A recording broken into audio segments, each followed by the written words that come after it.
और फिर से हमने 1 2 3 4 5 26 27 28 29 2 यानी 2 साइकिल हो गए।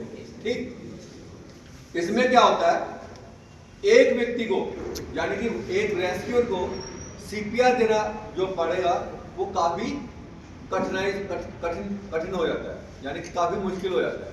तो उसमें क्या है कि अगर दूसरा रेस्क्यू साथ में हो, आर्टिफिशियल वेंटिलेशन दो ही चीजें मेन होती है।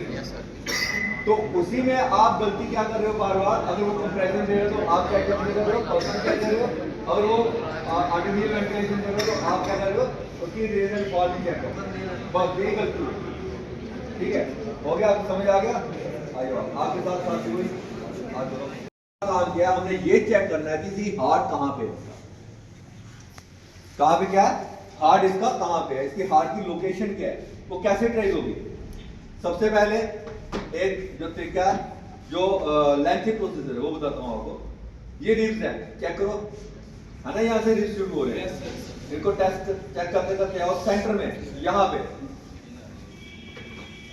इस जगह पे एक छोटा सा खड्डा जैसा है ना, ये क्या आ गया हमारा ज़ाइगोट प्रोसेस। क्या आ गया ये ज़ाइगोट प्रोसेस, जिसे हम अपनी कॉमन लैंग्वेज में कांटा बोलते हैं। अगर ये टूट जाए तो ये हमारे स्टोमिक को रैप्चर कर सकता है, हमारे स्प्लीन को रैप्चर कर सकता है, जिससे कि उस व्यक्ति को दोबारा रिवाइव करने के चांसेस 0 हो जाएंगे। इसको बचाने के लिए हम क्या करें, 2 फिंगर ऊपर रखेंगे, ठीक, और 2 फिंगर फिर हम लेफ्ट में रखेंगे।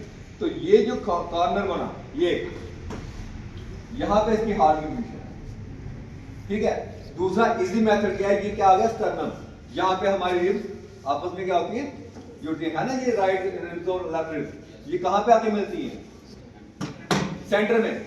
यहाँ एक कॉर्टरेज होती है, बिल्कुल नर्म हड्डी होती है, उसे हम क्या बोलते हैं, स्टर्नम बोलते हैं। स्टर्नम के बिल्कुल नीचे क्या होता है, ज़ाइगोट प्रोसेस। और जो हमारे निप्पल्स होते हैं, इसका क्रॉस कहाँ होता है, यहाँ पे देखो, यहाँ पे क्रॉस हो रहा है, ये स्टर्नम आ गया और ये निप्पल आके कहाँ हुआ क्रॉस, यहाँ पे हुआ। तो ये चैम्बर जो बना, इस चैम्बर के बीच में इसका हार्ट है। बात समझ आई? ये जो चैम्बर बन गया ना यहाँ पे स्टर्नम और इस लाइन के बीच में, ये इसके हार्ट की पोजीशन है। ठीक है, क्लियर हो गया ये करने के बाद हमने हार्ट ढूंढ लिया। अब हमने क्या करना है, एक हाथ जहां पे इसके हार्ट के ऊपर रखना है और LLF जो पूरी तरह